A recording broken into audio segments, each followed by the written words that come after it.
Have you ever wondered what might happen if all government-contracted companies were 100% employee-owned? A radical idea, isn't it?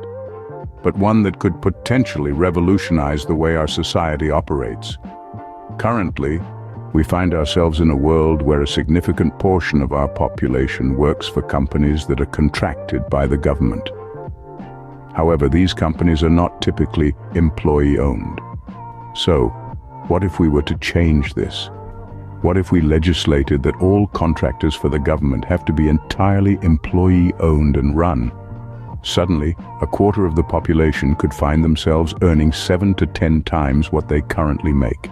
But why stop there? What if we extended this law to stipulate that the government and its contractors can only purchase goods and services from employee-owned and run companies? If the response is that there are no companies available to fill that role, the government could invest in building these employee-owned companies.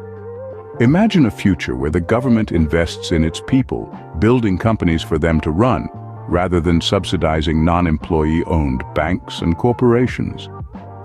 Instead of charging taxes, we could legislate that every business the government builds for employee ownership and operation would be 20% government-owned. 10% of the money earned by these companies could go towards maintaining and building infrastructure and providing single-payer insurance, and the other 10% towards building other non-employee-owned companies. In this future, non-employee-owned companies would be taxed 20% to pay their national and state taxes. No more subsidies. Our currency would not be printed by banks or backed by gold, but would be backed by up to 20% shares in employee-owned companies, the people. Loans could be interest-free and forgiven if not paid within a 7-year period. Interest-charging banks would be outlawed and punished. Any members of a secret usury bank found to be charging interest would be imprisoned, and twice the money they stole would be taken from its assets and given to build employee-owned businesses.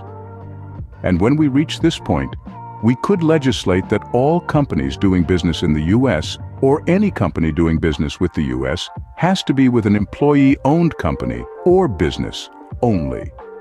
We could have a single-payer insurance that covers health and companies, funded from the 10% of profits from U.S.-established employee-owned companies.